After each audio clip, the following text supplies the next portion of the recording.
odam bolasining amallari har payshanba kuni jumaga o'tar kechasi Allohning huzuriga ko'tariladi. Silay rahmni uzgan kishining amali boshidan tepaga ko'tarilmaydi. Yeri ko'kni ibodatga to'ldirib yormaydimi?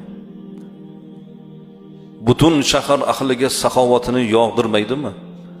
Silay rahmni uzgan bo'lsa, shu amali boshidan tepaga ko'tarilmaydi azizlar. Allohga shukrki, yurtimizda yaxshilar ko'p, qarindoshlarini mana umralarga yuborayotganlar ko'p. O'z qarindoshlarini kontrakt pullarini farzandlarini to'lab berayotganlar ko'p. Bir yaqin akamiz aytadilar, men avlodimni hamma to'y ma'rakada aytib qo'yganman ularga. Qaysi birlaring shu meni avlodimdan o'qishga kirsalaring, shartnoma pullaring mening gardanimda deb aytib qo'yganman. Butun avlodim mayli nechta kirsa ham, agar shartnomaga o'qisa mening gardanimda deb aytib qo'yganman. Mana shunaqa yigitlar bor. Mana shunaqa ishlarni qilinglar.